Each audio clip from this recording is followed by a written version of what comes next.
Well, long before most Americans began thinking about environmental sustainability, one entrepreneur planted the seed to encourage consumers to buy products that are natural and earth-friendly. Really at the forefront. In a Fox Business exclusive, how his green business is paying off. Jeffrey Hollender, chairman of Seventh Generation. I have bought and looked at your products on the shelves of Whole Foods for many, many years. But, you know, now you're making money finally in a significant way. Talk about that and how long a road it's been. Yeah, well, it's been a long road. It's been 21 years since we started, and the first 10 were tough.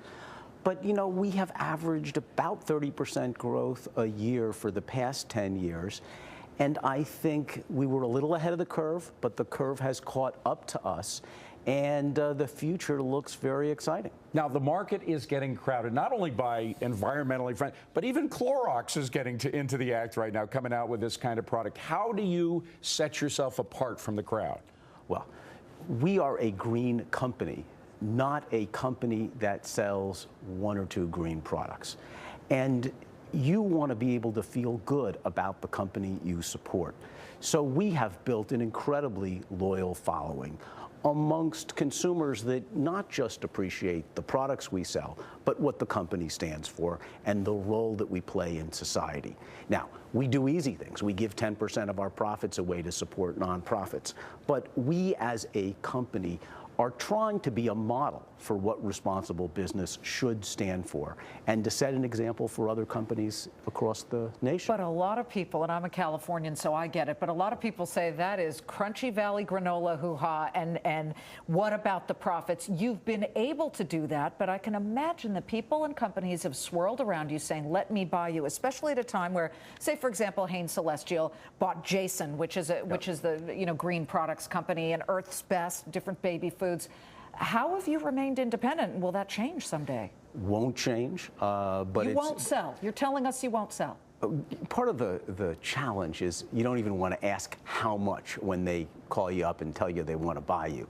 We have an unusual collection of wealthy individuals and families who have funded this company.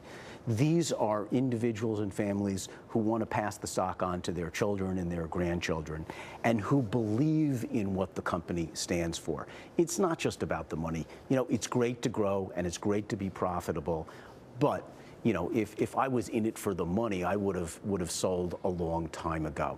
So, and I actually think that today there's more investors who want to put their money in things they can believe in. I mean, apparently close to 11% of all funds are invested with some type of social screen. So Seventh Generation is a company you can invest in and feel good about, a company you can invest in and make money. So it's in a unique niche.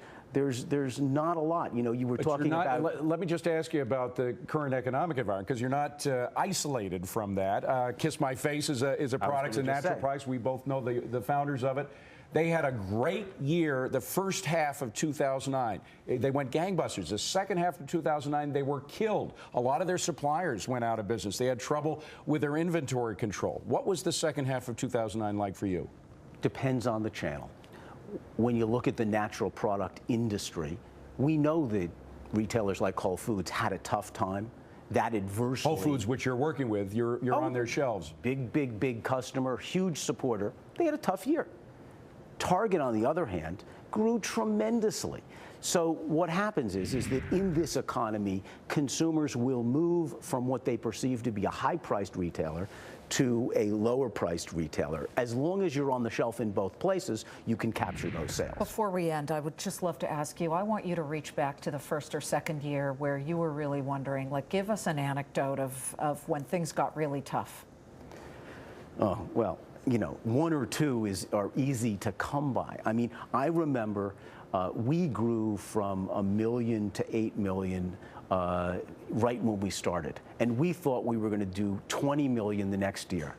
We hired people, we moved into lots of space, we bought lots of inventory. We didn't grow a dollar. And it was one of the most painful experiences of my life because we planned for this huge growth. It took about 10 years to come.